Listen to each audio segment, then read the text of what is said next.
Good morning. Good morning. Welcome. Welcome to another episode of Speaking Out, Exposing Corruption and Incompetence. This is our seventh episode, and I think we all look forward to this program on a Wednesday at 11 a.m. Guyana time, 10 a.m. New York or Eastern Standard Time, which we refer to as New York time. Now, I think a good place to start is to give thanks to the Almighty for ensuring that we are among the living to be on this program this morning. You know, the devil is at work. Yesterday, he was at work. 24 hours ago, I wasn't certain that I would be able to do this program this morning. Had some serious technical challenges, no internet, and some other challenges. But God is good. So those challenges were overcome, and here we are today. Here we are today, the second day of February 2022. The year is moving at a pace. I mean, January is over and done with. And, I reflected, it's the first time, I don't know if it's because I was traveling, but it's the first time in a long time in January I didn't get to hear Lord Kitchener, January Girl. You know that famous song? For those younger folks who don't know it, I'm sure it's somewhere there on YouTube. You're going to hear about the January Girl. I am fortunate because I have a January Girl. So for those of you who are not familiar with the song I speak about, go to YouTube and I'm sure you're going to find it. I'm sure you are going to enjoy it. But January has come and gone. We are into the second day of February in the year 2022. So we must give thanks to the Almighty for allowing us to be here today and to be among the living. And I am sure that you are going to enjoy the program today. I want to continue to express thanks for the interest shown on this program and the growing viewership.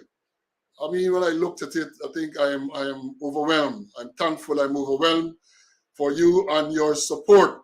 I know the regulars are going to be here and they are going to be inviting others. So I want to take this opportunity again to tell you to share the stream, invite others to join. Don't be selfish, just share, enjoy, invite others to join.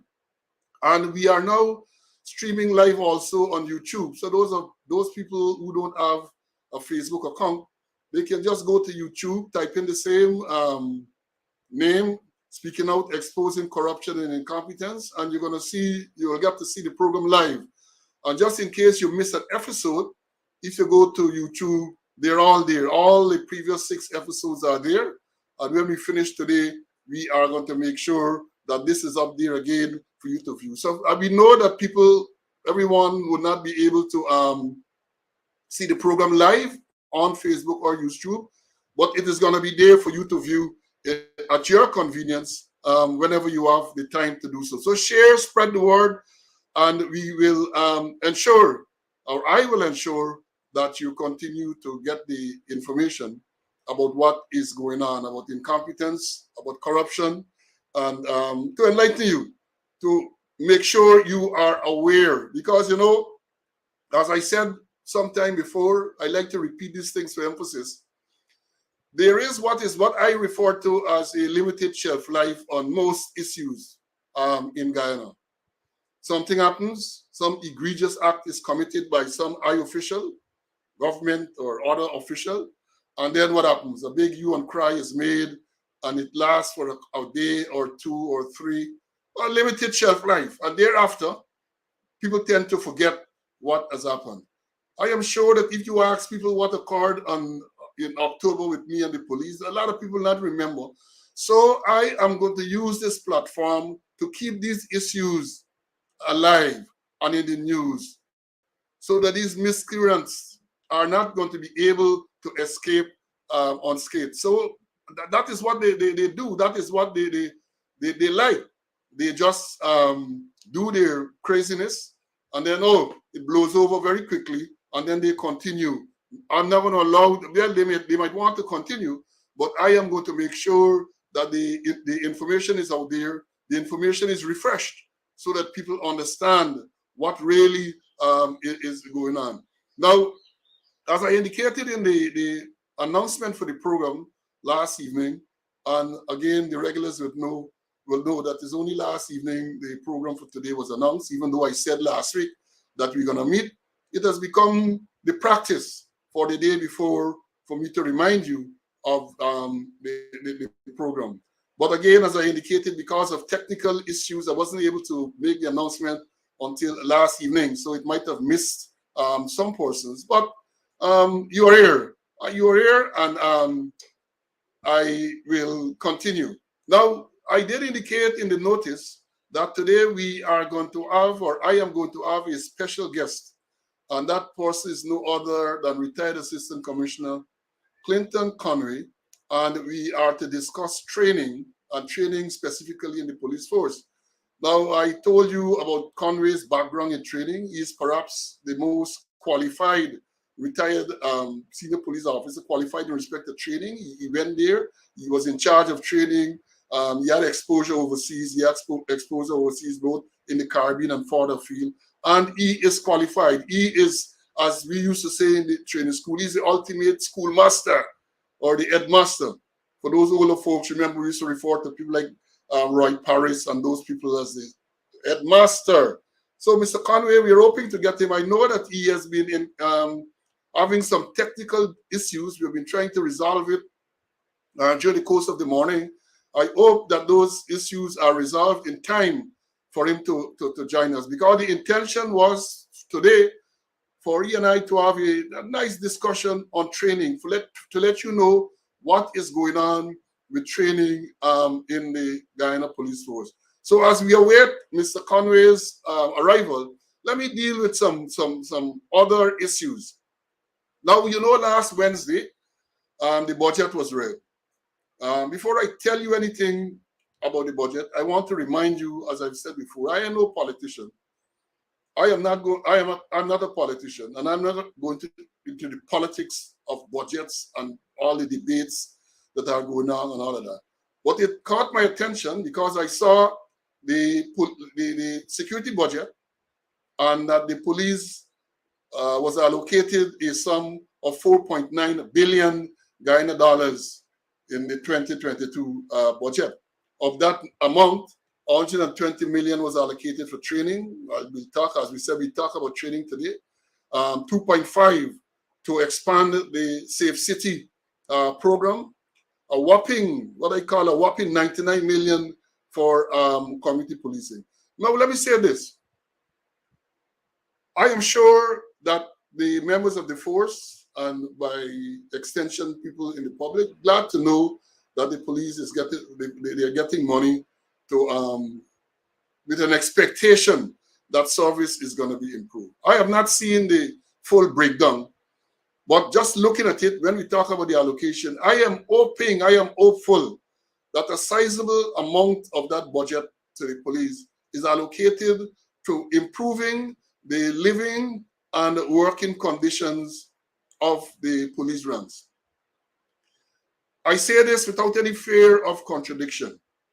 The living and working conditions of the police ranks, and I'm talking about the stations and the radio backroom, can only be described as outrageous, atrocious. And therefore, I am hopeful that some effort is going to be made, or monies were allocated in this year's budget to address those issues. I'm talking about basic issues like bathroom, toilet facilities. I'm talking about desks for people to write on, chairs for ranks to sit on. I mean, it's ridiculous that when you go to some of the stations and to see the conditions, the long hours, and I'm sure that the ranks will not mind long 12 hours and all of that, but then they need to be comfortable. It is not easy to have persons sitting in an office working for those long hours, and then you have chairs that are not comfortable, you have desks that are not comfortable, and therefore they suffer. It is, and you see, despite the allocation over the years, police still rely on businessmen, as you would have seen in the media recently, businessmen to make donations of desks, of writing desks, of chairs for them to sit and do their work. recently computers. I would have thought that with this type of, when we budget resources during the year, those things will be addressed so that a policeman, when he goes to work, can be comfortable in his environment. I'm not talking here about arms and ammunition and smoke munition. I'm talking about the basic stuff at the station. And I want to take this opportunity to invite the powers that be, for example, like the minister, to go to the stations and to see the conditions under which the policemen work. You know, when I was at Breakdown some years ago, the lockups there was condemned. I think rightfully so. It was in a terrible condition, and the lockup, the holding facilities of prisoner was condemned by international agencies, and I fully agree. But I said at the same time that if you are going to improve the lockup facilities, which you should do, you also need to look at the barrackroom facilities where policemen are housed. And not so long ago, you know, we had the fire at Breakdown in October, and ranks made joke, police ranks, because they made joke out of it. One of the two buildings that was left standing was the Breakdown barrackroom. That's the barrackroom where the male ranks in Breakdown were housed. And you know what the joke was? That the barrackroom was in such a terrible state that even the fire was afraid to touch it. That was a joke among the ranks. And I know from years and years and years that barrackroom was always in a terrible state. And I remember as the commander there, one of the issues that we had was the water issue. For some reason, the mains, the Guyana Water Authority mains, did not flow adequately into that compound. So therefore, you always had a backup of sewage. It was just outrageous, and it was just terrible. So I would invite the minister, I would invite the commissioner and the senior officers. You know, the standing order stipulates that commanders should have what we call notified inspections. That is to say, they should visit every station and to see the conditions under which the ranks live and work, and to make general check, property, make checks of arms, ammunition, and do a comprehensive check.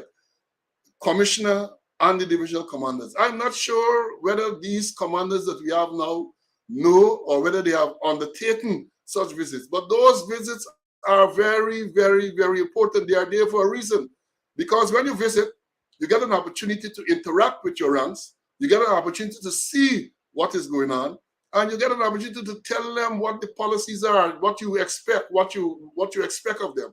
They also get an opportunity to raise some of the issues that might be affecting them, and you go from there. So I am saying that I am hopeful that a sizable amount of money in the 2022 budget was allocated to the police to make the living and the working conditions much more comfortable. Again, you look, I remember years ago when I was tasked to spearhead the police reform, one of the things we looked at was the living conditions, the barrackroom facilities. I mean, in this modern age, 2022, in the 21st century, if you look, you still have this open barrackroom arrangement. And we had recommended then that what we should have an arrangement where ranks enjoy some more privacy. So you have rooms, maybe single rooms for the senior ones, the subordinate officers in charge of the station, and perhaps double or triple rooms for the ranks, to give them some amount of privacy and some amount of comfort.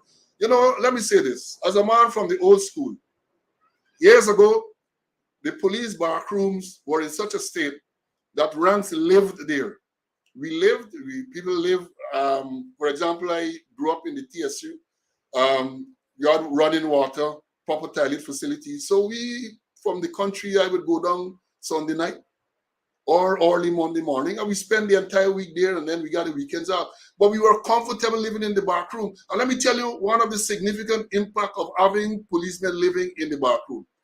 In that, during the course of the night, when something happens, you could have gone up to the backroom, and you will get ranks there to respond. So if there was a fire, for, let's say, at the TSC there was a fire, the emergency bell rang, and whatever time of the day, It is not only the ranks on duty would respond, but we have people who are off duty, but they lived in the back room. Same thing at the stations. Same thing at the station. So you have that response capability. Now, what you have is that policemen are policemen basically for the shift that they work. So they work whatever shift, 8 to 4, and because they live in the area, when they knock off, so to speak, the people gone home. So there's nobody in the back room to really respond to any emergency. And that is one of the problems you have. People live in the area. I mean, if you look at it, I remember when I was the commander of Bobby's, I did a survey, and the people in B division at the time, I think there were only 6 persons from outside the division, including myself, who were stationed in that division. So you have a situation where when people knock off, they gone home. And that has its own problems that we might want to discuss at some other time. As I said, it impacts on recruitment and training. And Mr. Conway is an expert in that. Again, I'm still expecting that he should be able to join us at some time. I know that we are working behind the scenes to have him on, but we're going to talk about that. We are going to talk about the fact that policemen no longer live in the back room for whatever reason. And I suspect one of the main reasons is that the facilities are not adequate, are not conducive to ranks living there. So what happens when a person is finished training? You have to send him back to where he came from, which was a no-no in the past. So let's hope that that matter is addressed. And then the allocation for training, 120 million. I mean, I don't know. I'm not in a position to say whether that amount is adequate or not. I think Mr. Conway might be in a better position to address that. But I'm hopeful that that amount will take into consideration training at all levels, training both locally and overseas. I keep stressing the fact that overseas specialized training is a must, especially at the senior level. So last week, I congratulated the colonel from the Army, Colonel Jarek, I think his name is, that he completed advanced training in the US. We have got to move to resuscitate the overseas training for senior police officers, where we are training at the Police Staff College in the UK, Bramshill in the United Kingdom. We are training at the Royal Canadian Mounted Police in Canada for senior persons. We had command training in Jamaica. There's a regional training facility there where we sent persons to train. We had our own junior officers course, which attracted persons. I was reminded only yesterday, while I indicated my course, number 5, we had a participant from St. Lucia. Persons reminded me, persons who underwent those courses reminded me that we had participants from Barbados, we had participants over the years from Grenada, we had participants from Suriname. So that program was a well put together program and was sought after by members of the different forces in the Caribbean. We need to work towards that. And one of the reasons that program was so well put together and sought after is because we had a component, we had a University of Guyana input. They looked at the program, they made suggestions, especially as it related to the managerial aspect of the program. People like Dr. Corton was integrally involved in that process. I remember Dr. Scott being involved. I remember Mr. Samuel Small having a major role in the training of police rank. Mr. Wharton, who came there and dealt with English, he dealt with the language. Dr. Jackson, domestic violence and all. So you had people who were qualified and there to guide the training, put together the program and guide. But now, and let me say this, at the time when they were involved, we had highly qualified persons in the force who were in charge of training. Highly qualified. I mentioned Mr. Conway, who was there in charge of training. I remember Deputy Commissioner Bunbury was in charge of training at one stage. Rickford Chivretan in charge of training. And qualified persons were there who could have related and who knew exactly how important training was. But the thing has watered down. The thing has watered down to the point where now they have not had, my understanding is that they have not had any significant training in the past years, in the past 2 years at least. Some people make the excuse about COVID, but one notes that while the police might not have been doing training, other agencies, GDF and other agencies have been doing training, because you have to, if COVID is there, you have to venture out, you have to go outside the box.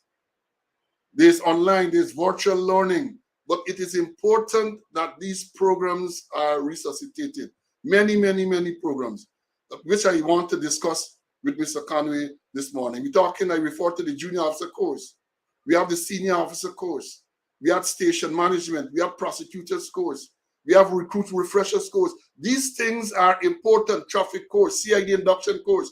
All of these things are critically important if we are going to make sure that the skill level in the force is upgraded. I emphasize at all levels, because while we would have seen many ranks graduating from the University of Guyana with diplomas and degrees, which is good. I compliment them, and this is good. But you need training to deal specifically with aspects of policing.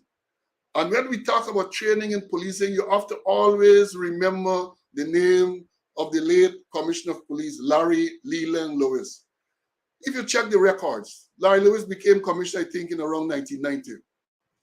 And between 1990 and he left, see all the different programs, training programs that were undertaken. A record number of persons going to police staff college in the UK. A record number of police officers and other ranks going to training overseas. He never missed an opportunity to interact with the diplomatic corps and to seek out opportunities for his ranks to be trained. He insisted that officers go to the University of Guyana. He insisted. I know a few officers who were reluctant to go, but having gone, they sing praise. He set up, at that time, a training board. There was a training board. And the purpose of the training board was to review training at all levels in the force and to identify persons for training.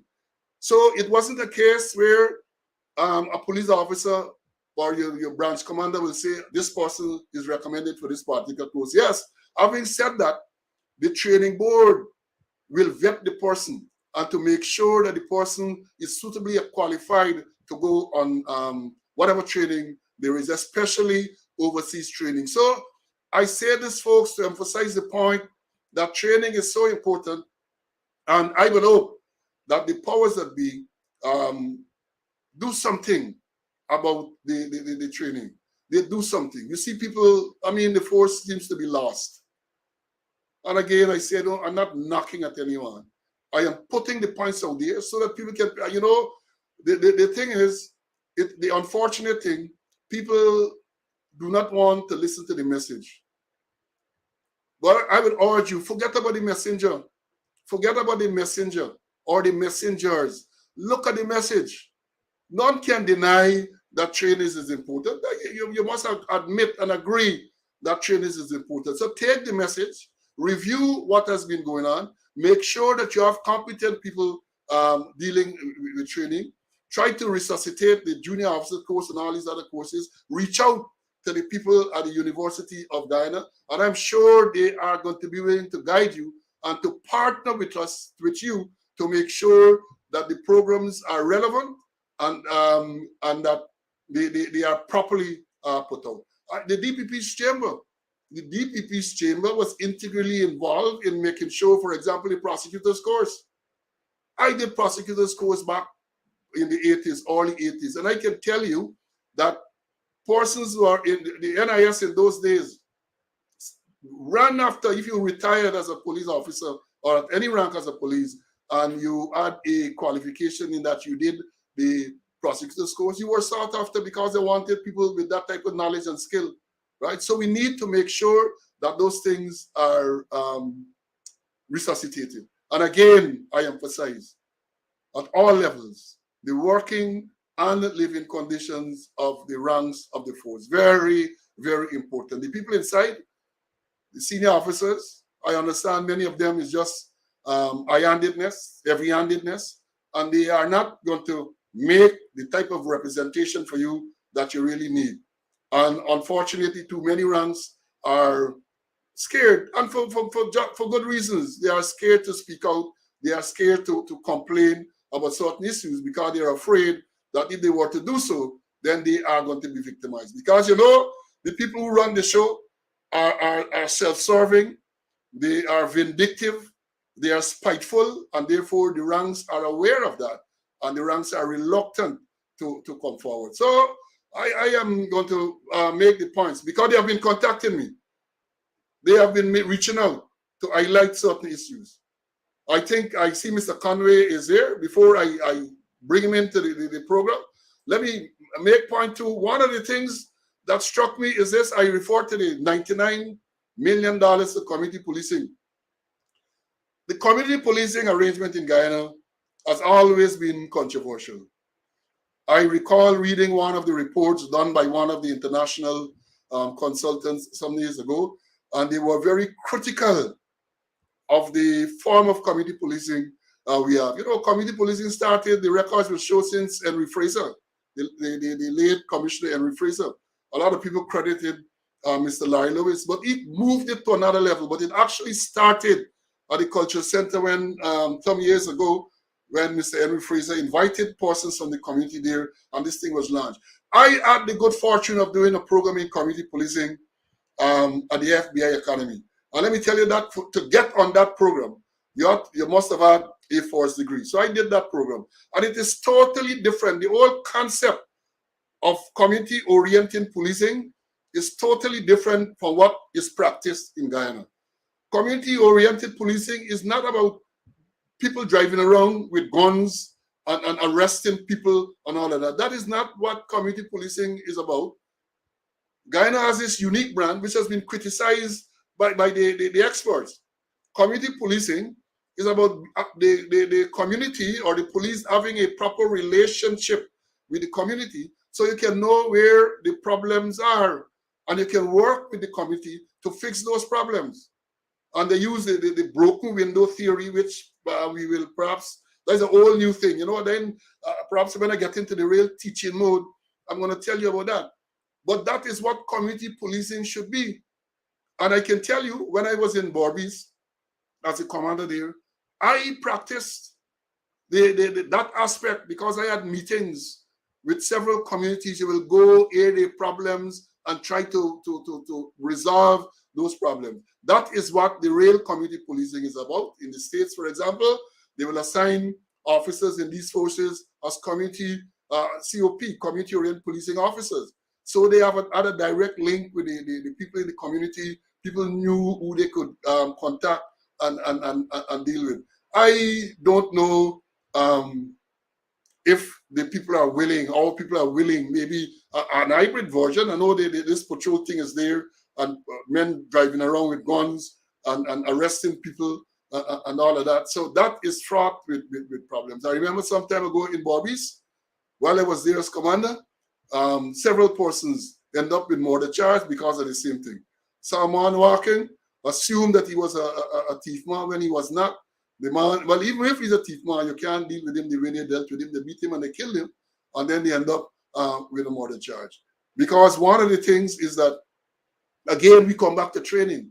We come right back to training. Because to have people running around the place, RCs with basic powers of arrest, and armed with shotguns and other weapons, including the personal firearms, it is a dangerous thing. We know how polarized this country is, and there have been many instances where overzealous community policing personnel act in a certain manner, which caused the situation to escalate. So I want to say that. Now, the next thing before I bring Mr. Conway in, he has overcome the technical challenges. I told you, the devil is at work, but the Almighty is great. And he has overcome. He's in the studio. I'll bring him in a short while. But I want to tell you about one other issue. You would recall that some time ago, I told you about the issue with the Police Service Commission, where promotions were made by the commission, which is the constitutional body, and the government through the Attorney General stated that they are not recognizing the promotion, and the persons who are responsible for giving effect, that is the Secretary to the Police Service Commission and the Commissioner of Police, did not do what they were supposed to do. And those 132 ranks are still up in limbo in terms of the promotion. The Service Commission took the Secretary and the Commissioner, the Attorney General, we took them to court. Remember, the President was joined in that too, and the court ruled that we had to remove the President, and that was done. Now, when last the judge, Justice Gino Prasad, or the matter sometime in November, I think it was, he indicated that he would call the parties together in January of 2022 to render his decision.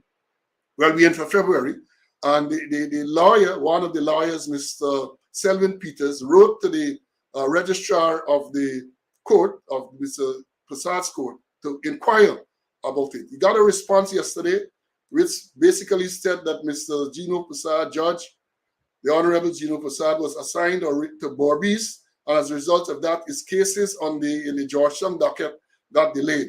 And he has now fixed March the 9th, I think that's Wednesday, March the 9th, at 2:30 p.m. to render his decision. So we now wait until March the 9th at 2:30 p.m. for the decision in that matter. And remember, the decision is as to whether the substantive issue must be ordered. That substantive issue is that we are saying, the commission is saying, that the purported suspension of the commission by the president on the 16th of June 2021 was unconstitutional. The president violated the constitution. In other words, he did not follow. That is what the substantive issue is. And again, you know, sometimes you have to, when you reflect on these things, if you listen to the statement made by the Attorney General on June the 29th on NCN, the Attorney General's position, or his position was that once the president made an order, such as he did with the suspension, whether it is wrong or whether it is right, whether it is unconstitutional or not, whether it is lawful or not, it is not for you, the individual, in this case the commission, to decide that the order was unlawful and therefore you are not going to obey the order. The Attorney General's position is that once the president made the order, you are obliged to carry out the order. And only a court can decide that the order was unlawful or unconstitutional. Well, we went to the court for the court to make such a decision. And then the Attorney General is saying that no, we don't want the court to hear this decision because the life of the commission has ended. So in summary, that is what has happened. The Attorney General argued that the matter should be taken before a court to determine whether the president acted constitutionally or not. But then when the matter came up, he's now arguing that no, the matter must not be heard. So therefore, the judge must not hear argument as to whether the president acted unlawfully, unconstitutionally or not, because he's claiming that the commission life has ended. So it's that narrow aspect the judge is going to rule on March the 9th. That narrow, not whether the president acted unconstitutionally or not, but whether the fact that the commission life has ended, whether the matter can continue. So that, in a nutshell, is what has happened. Now, as I said, I don't want to keep you waiting much longer. We have with us this morning Mr. Clinton Conway. You like to refer to, we refer to it as my co-accused. We laugh over this thing.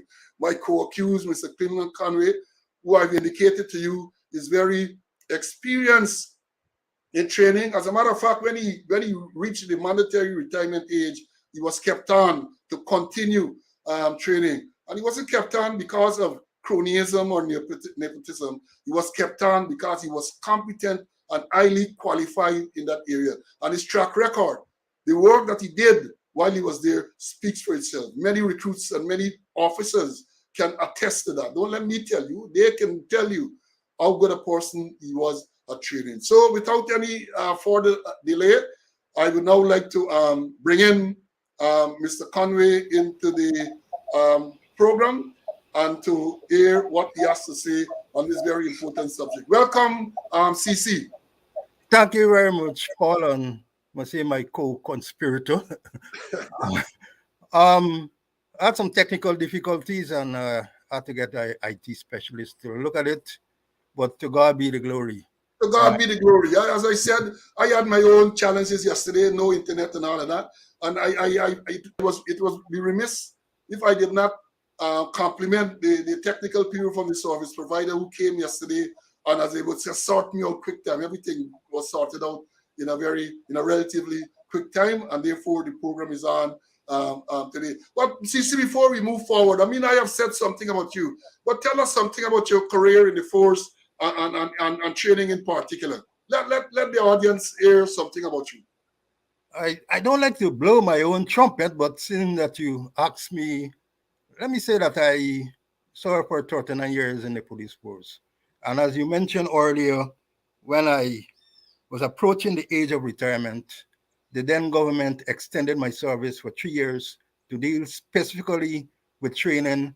And after the 3 years, they had a one year extension. And then after then, I said I had enough. But I've You commanded see, all. stick a pin. I know you say the government. What year was that? So you know this. We have some people who they look at these things. What year the extension take place? It was 2008, and the honorable 2008. and it was the honorable Mr. Clement Roy wrote the Clement John president Roy. Right. wrote I the want president and to asked put that like on record. I yeah. want to put that on record so that people would not think that there's something to do with this polarization that we refer to. So please continue. Yes, and I commanded all the divisions apart from G division in this Guyana police force. I had extensive training. I'm British trained, Canadian trained, American trained, West Indian trained. But if you look at training in itself, I was exposed to a lot of training. Years ago, the British government, they were pumping a lot of money in Jamaica Constabulary Staff College to train Caribbean police officers. I went there on a senior command course, and the thought was they had two Englishmen there, two training experts who were doing the training, that they should get a Caribbean flavor. So I was identified as a person to be a resource person for that college. I went there, I had extensive training, I had extensive attachment to the Jamaica Constabulary Staff College, and I was really trained there to deal with trainers and to deal with training as the case may be. And apart from that, my experience or my mentor in training wasn't a police, was a man called Mr. Samuel Small. He got a Uncle Sammy, yeah, he got a national award for training. He got a Caribbean award for training, and he was on an executive world body that deals with adult learning. And that he was my mentor, and to a lesser extent, Prior Jonas. But I learned from a lot of people in the police force, including you, when you were an instructor at the TSU, and also people like the late Cecil Kilkenny and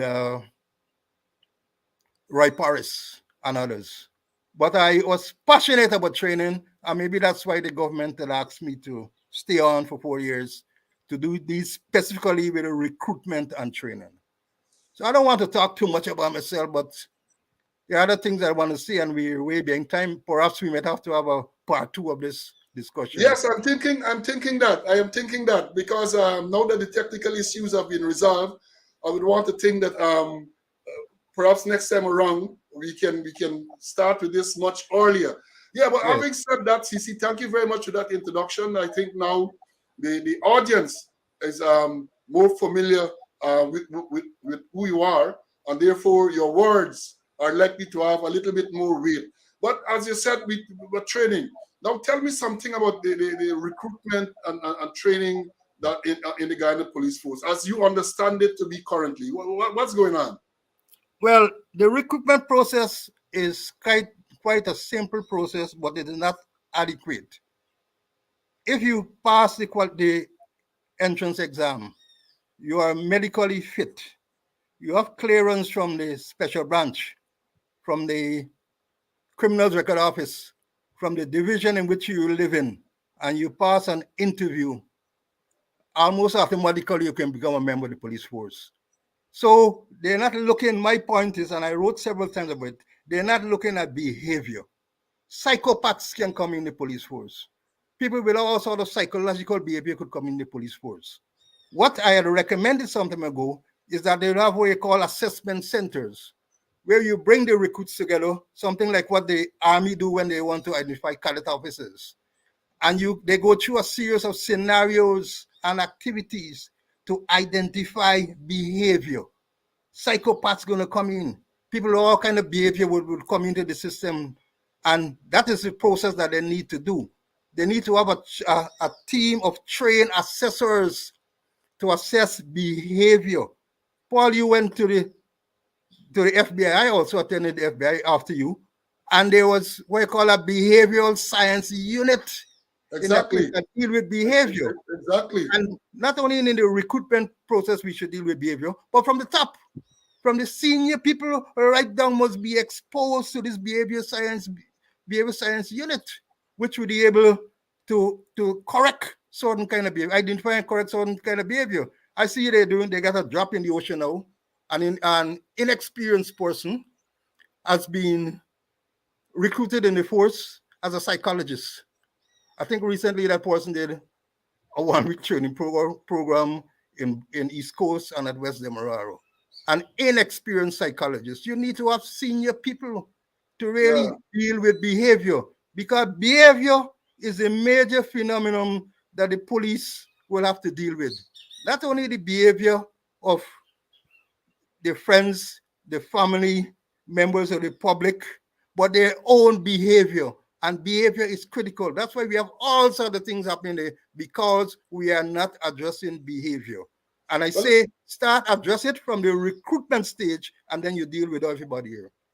Yeah, well said, CC. But you made the point about one of the requirements for entry into the force is a police clearance. Now, let me say this, and I've said to people, the fact that a person receives a clearance which says that they have no conviction. The police clearance says that the Criminal Records Office of the Ghana Police Force do not have any record that you have been convicted of any crime. And that is why we come back to the same behavior and all of that. And we come back to the background check. Because a person might have been involved in many criminal activities, but then he or she is not convicted. So you go to the Criminal Records Office and you will get something which says that you have no criminal record. So it is important, therefore, that that in addition to this police clearance, and this is not only for recruited into the police force, I have said this to people who are looking to employ persons who will ask me for guidance and advice. And I have said this to them: look, the police clearance is good, but make sure you have people who perhaps went to school, who perhaps grew up with these persons, to tell you something about their behavior, to tell you something about their character. So yes, that is a very, very important. And we have seen, CC, we have seen people come into the system and very early you recognize all the flaws. Very early you recognize flaws. And then in some cases, you recognize it early enough to part company. In some cases, it manifests itself much later, and you have difficulties. So yes, please, go ahead, go on. And just to add about you look at whether person were convicted, and the default lies with the police really, because I know in my time at the station level, when you're investigating a matter, you take the person's particulars in the case jacket, and when the person is convicted, you send it to the CRO for filing and recording. But in many cases, those things don't go to CRO. So when a man applies for police clearance, you get no conviction because the police at station level did not send anything to CRO. The conviction reports and those things are not sent in. Are not sent in. So the person may get 10, 12 conviction, but nothing is sent in. Yes, I would bring them in the system. Yeah, and just to get back to this, what I call assessment center. I mentioned my stint in Jamaica, because Jamaica, they were doing it.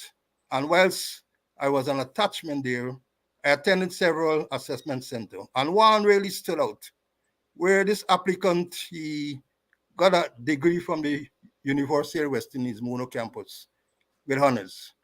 And during one of the scenarios that we had there, he displayed a whole lot of psychological, a whole set of psychopathic behavior. And I remember Francis Forbes, who was in charge of that college, he later became a commissioner. You know Francis well. And Yeah, I know him well. I work with him, yeah. And Francis said, him can come with him degree, with his honors from UG, but if him a psycho, him can be a police. And with all his qualification, he wasn't admitted in the police force. And that's the way you got to do. Look at behavior from the inception. You will have less police, but you have a better quality of police. Yeah. But now, apparently, we're going for quantity and not quality. Yeah. And therefore, you have all the issues, and all the breakdown. Because one of the things you would recognize too, that even when you have these issues manifesting themselves, and then the corrective measures, they are there, but they are not put in place. So we know the Police Discipline Act, Chapter 1701, which should be applied where when you discover rank with certain behavioral issues, absent, the aggressive, you can neglectful, you can be. But my understanding from my interaction at the Service Commission and even before that is that there's a whole breakdown in the police discipline. You have officers and other ranks who don't have a clue as to how to discipline persons. That's true. And I also experienced it when we were in the Service Commission, that quite a lot of inappropriate behavior, and you send out things to officers and they take an unusually long time before they can send in their reports, that they're not nipping the bud. I believe that discipline must be swift, it must be certain, and it must be appropriate. And that's the way we must go.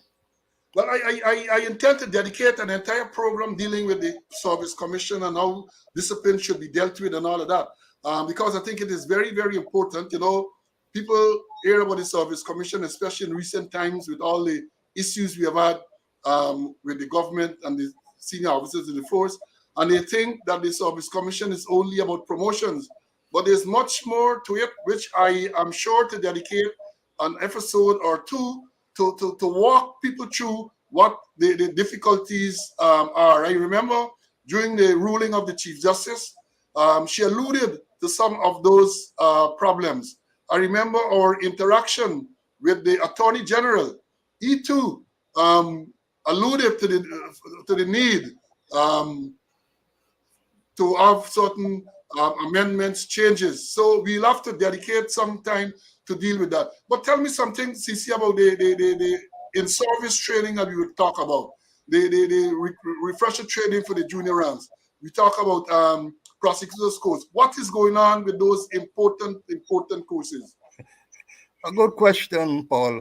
Well, let me just mention that for the whole of last year, no recruit training was done. None whatsoever. They blame it. You're referring to basic training. Yeah, they blame it on COVID. The GDF had courses for the recruits, the senior officers, the junior officers. Cyril Pato had a record number of persons who graduated.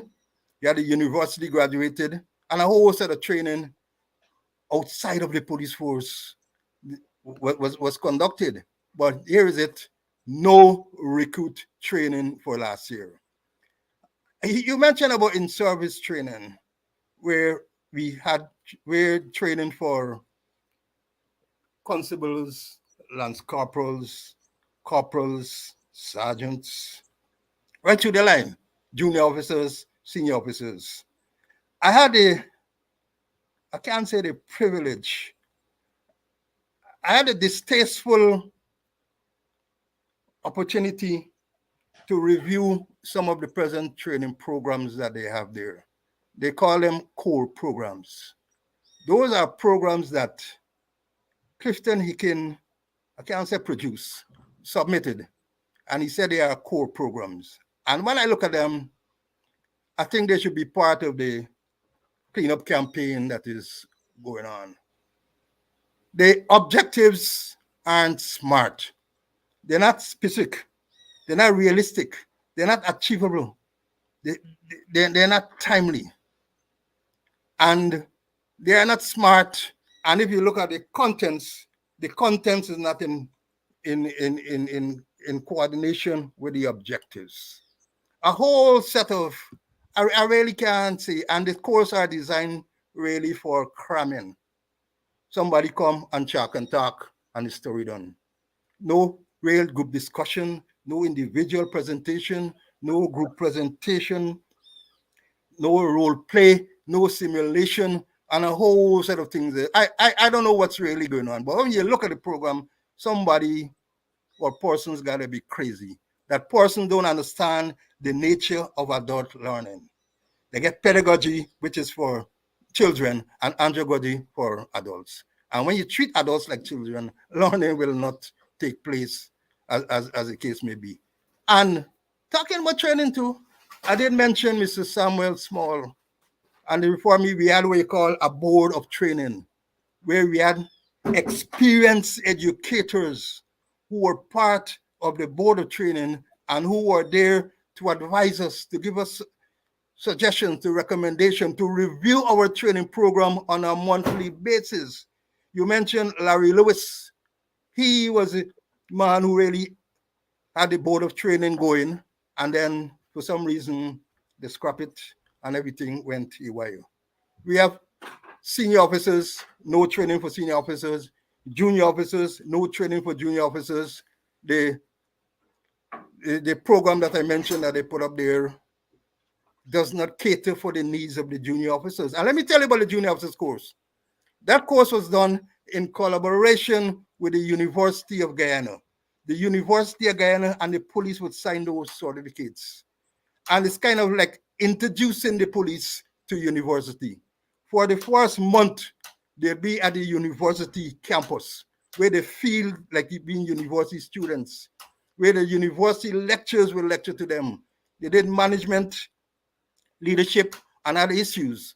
And then it's a 3-month course. And after then, they will return to the classroom at the Field Sourcing College, where we try to see whether they can put into place those things that they learn at the university. We had an inspector from St. Lucia who went on the course, and he became a commissioner of police for St. Lucia. When I did the program, we had 2 from St. Lucia, 2 from Barbados, 2 from Suriname. And I can recall the Suriname president then, Baltisar, invited the whole course to Suriname. We went and enjoyed a wonderful weekend in Suriname. So that course is a foundation, and it has a psychological advantage, because when they go there, they feel like university students. The same university lecturers will lecture to them. And as a spin-off, a whole lot of those participants would eventually find themselves at university, graduating with diploma and degrees as the case may be. So Samuel Small, must mention him, he didn't only take the university to the police force, but he took the police force to the university.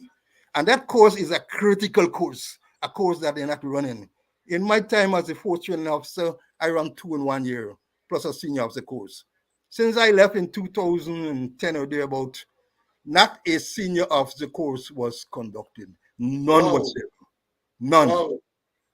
And therefore, I think that may very well be part of the reason why you have senior officers. When I say senior, for the uninitiated, when we talk about senior officers, we're really talking about officers from the rank of superintendent right up to the commissioner. That is what is referred to juniors from deputy superintendent down. Yeah. But a senior officer course identifies those senior people, superintendent maybe, and identified promising assistant superintendent and deputy superintendents, and they were exposed to that higher level of training. But let me say this, let me ask you this. You made the point about the inadequacies of these programs that you had the misfortune, I think, to look at. But you said that those were produced by the assistant commissioner, the kid who holds himself out. No. Paul, I won't say produce. He presented them. He presented. Correction. I accept the correction. Like I said earlier, when I referred to the letters that were sent, suspension, or the show cause letters that were sent to members of the commission, I had to say that those weren't produced by the Prime Minister, they were signed by the Prime Minister. Same So thing. similarly, the king did not produce, but he signed. But you know what? Once your name is affixed to it, then it is your baby. I know in the past some police officers, when they like to blame secretaries, say the secretary is the person. But once you sign, it is your baby. But I ask you this: are you surprised that he would forward something like this? No. I'm not surprised. I'm not surprised at all. I know the guy good, you know. And I must say, not boasting, there's nobody in Guyana who know the officers more than I do. You will get a silver medal. I train every one of them. Every one of them. Nobody in Guyana know them more than I do. You get a silver. Well, having said that, let me be wicked. You know, we just banter, and I say, having regards to what is going on here now, some will say that perhaps you didn't train them well enough.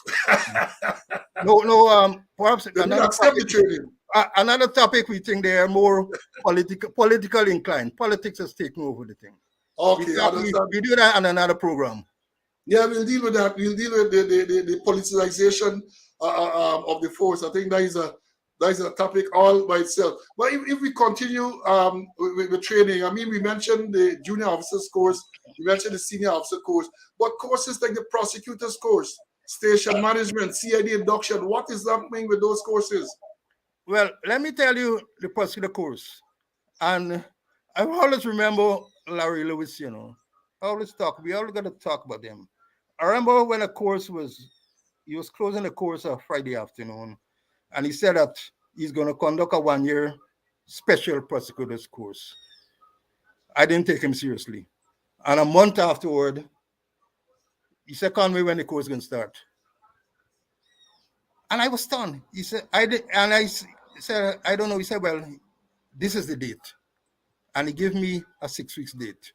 And that course was patterned after the 1-year law course at the University of Guyana, where they did several programs: legal research and writing, evidence, police practice and procedure, English, and just name it.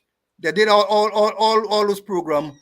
And we had persons lecture from the University of Guyana, the DPP office, the chancellor, and all those persons that we got involved. And stemming out of that, the first course that we did, Gilhouse went and studied law. He became a magistrate. Paul Williams got a law degree. And several others got a law degree coming out of that room because they saw the need or the opportunity to them, that course as a building block for them to go on to university. But they have thrown that course through the window. That same special prosecutor course. I saw recently in the media, the Attorney General and also who is the senior soup in charge of admin? What's his name again? Brutus, Calvin Brutus. Brutus, running behind the university, the vice chancellor of the University of Guyana, with a program that mimic the 1-year special prosecutor course. And apparently they're taking the glory that this is something new. Something new. We had that before. Several ranks, even the infamous Karen Bash went on that program. But so, that is so disingenuous. Those things are there. I mean, some of the issues might not be totally relevant, but all you have to do is to pick it up and adjust and move forward with it. Build changes here and there. The base is there. The base is there. No real program for station sergeant, and station sergeants are critical to the police force. I want to believe they're the most important persons. They're there to mold the youngsters, and then they're not getting the kind of training that they deserve. And that is why a lot of problems we get in at the station level, because the training is not there. And not only training that they're doing, they're not evaluating any training. Yeah, exactly. They're not evaluating any training program. But having said that, you know, you spoke about the station sergeant. I would want to venture That perhaps is the same thing at the cadet officers level. Especially those the cadet officers from the standard military officers course, having completed that course in the GDF, they get back into the force. And there's no program there now for them to learn policing and to move forward. Okay, I don't know about the current ones, but I remember when Henry Green was commissioner, the president was looking at the development of the middle managers and maybe focusing on the future. And he gave a directive, was a policy decision, that we should have 50 youngsters, bright youngsters, made cadet officers. We send most of them, we send them to 1 year training in the army. Well, I know the army would only teach, they won't teach policing. And when they return, well, I was instrumental, you play a role too. We had 46 of them. We had 46 of them. I had them in classroom when I returned for over 3 months. And the idea was to have continuous training to make sure we attach them to various places, CID, traffic, general duty, special branch, to make them rounded officers.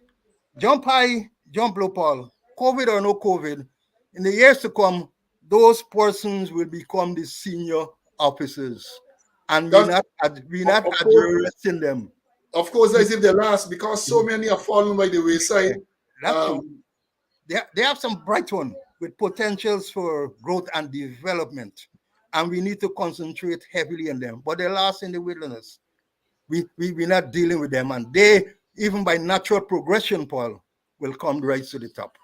And that is one of the issues that we have now, I think, facing the force, is that because, as you say, natural progression and other issues like nepotism and favoritism, those forces come to the fore, and they are not prepared, they are not trained, and then they use the I used to call it the continuum, the power continuum. They use the power continuum. I'm at this end, I have the rank, I have the power. So you there down at the bottom there, you dare not tell me or try to correct me if I am going wrong. But that 50 cadet thing, I remember, and you may recall that I was one of the persons who asked a lot of questions about that program, because my thing is the standing order speaks to who should go on the cadet program. And in this case, they wanted numbers, so they went all to the training school, people with no policing experience, people with 1 month service, people with couple weeks service, took them and sent them to the training at the standard military officer schools, and then they came back. You see, the problem with that, as I have said, if you don't teach these people to proper management and to be humble and polite, you run into problem, because the man comes back as an officer, cadet officer, and believes that the junior people should not be speaking to him or to tell him certain things. When in most cases, the junior ranks are the experienced ranks at the station, because they went through the system. They went through the system and they know how the system works. And I have seen cases where, because of that, many of the cadets were misled and they fell by the wayside, many cases. So that is something that maybe we can talk about at some other time too. Yeah, and just to mention, I interviewed some who came back from the cadet officer course with the army, and they're trained not to say thank you and not to say I'm sorry. Well, and which is totally different, I think, in the police. So, CC, I noticed that we 1 hour and 5 minutes in gone. I know we started a little late because of the issues, and therefore I think we'll have to continue. There's so many other things in relation to training that I think we'll want to talk about. So I want to give you this opportunity now. Any final thing you want to say today about this training issue? Yeah, but I will develop it subsequently. But I just want to make a point. We had a citizen security program, and part where the government spent millions of US. And part of it had a training component inside. We had an emergency group from Washington came to Guyana. I was the point person for the police force. And we conducted a 1 year comprehensive training program. I talk more later on another program where we design, where we internalize conceptualized, designed, developed, and implemented and evaluated 29 training programs. We had trainees model, instructed model, we had electronic copy. When I left the force, I left all those things there. Last thing I hear, termite was eating out some of them. But the thing is, the idea was to replicate some of those training programs. There should have been sustainability, things like effectively dealing with people, crisis management, policing diverse society, effective investigation, just name it, 29 wonderful training programs. After I left, Paul Williams started to do some of it, and they gave him basket to fetch water. That program finished, and no other program was done. Government lost a lot. They have value for the money because nobody was there to sustain those programs. There are other things we could talk on. I don't want to rush it too much, but the time is going. But I remember Mr. Samuel Small, and he always used to say, don't treat training like a pregnant, unwanted, unmarried stepdaughter. Pregnant, unmarried, unwanted stepdaughter. And that is how training, my view, is being done in the police force right now. But things could happen. We can give them some pointers later on how things could change around. The paradigm has got to shift. Well, thank you very much. But I hope they're listening. I know they're listening. So as I said before, hope they don't look at the messenger. Let them listen to the message and find those things and pull them out, because training is such a crucial component of any organization, especially the police force where it's now. You have forces who don't know. You can't arrest a person who's charged and put before the court. They don't know when to read caution after charge. So training is absolutely vital. And CC, I want to thank you, and I am sure to invite you at some future date, perhaps next week. I don't know. We're going to see how the modalities can be worked out to make sure that you are here again, that we can continue to share. Because, you know, I like to say the knowledge that we acquire and the knowledge that we're trying to train was basically acquired through taxpayers' money. Is the police force sent us, is government sent us to acquire the training. So I believe it is incumbent upon us to try to pass on the knowledge that we have. So once again, thank you very much, and may God bless you. Thank you, Paul. I agree that I'll be available, but we have to be careful, because if we do certain things, we might end up with conspiracy. The last time we tried to help, we end up with a conspiracy to commit fraud. So multi-million that you don't get.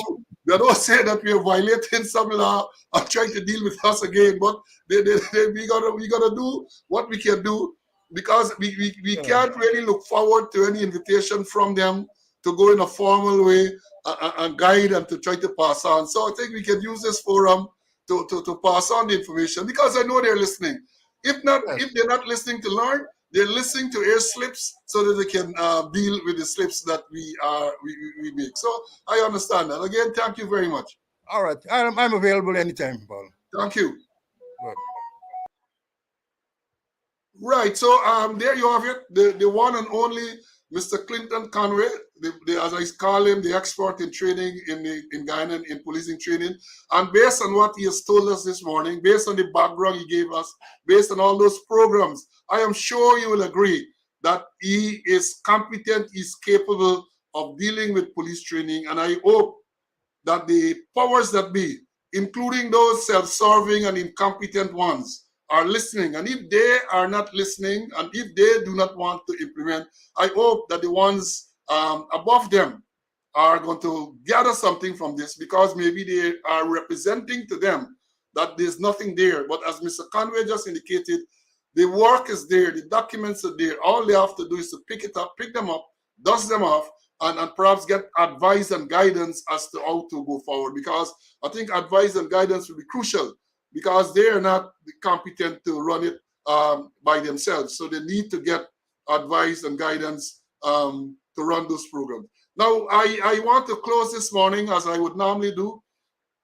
to again tell you something about the COVID. I noted that the positivity rate is dropping, and that is an encouraging sign. And it can only drop if all of us continue to do what we are supposed to do to observe the protocols, to stay safe, and to avoid this deadly disease. Because even though it is dropping, we're talking about dropping from a number of 2 weeks ago, about 1,000 a day. And when last I checked, it's 300 and something. That is still unacceptably high. So please, please, folks, please, let's make sure that we follow the COVID protocols and be safe. So once again, thank you for listening. I saw today that we had a large viewership, and I know that those who did not get to join live here now or on Facebook or on YouTube will get the opportunity to listen to the program on YouTube later. Want to thank you for your attention, and to close by saying God spare life, as we would say, next week, Wednesday, the 9th at 11 o'clock Ghana time, 10 o'clock New York time. God's willing, we'll be here again to speak out, exposing corruption and incompetence. Thank you for your attention. Bye.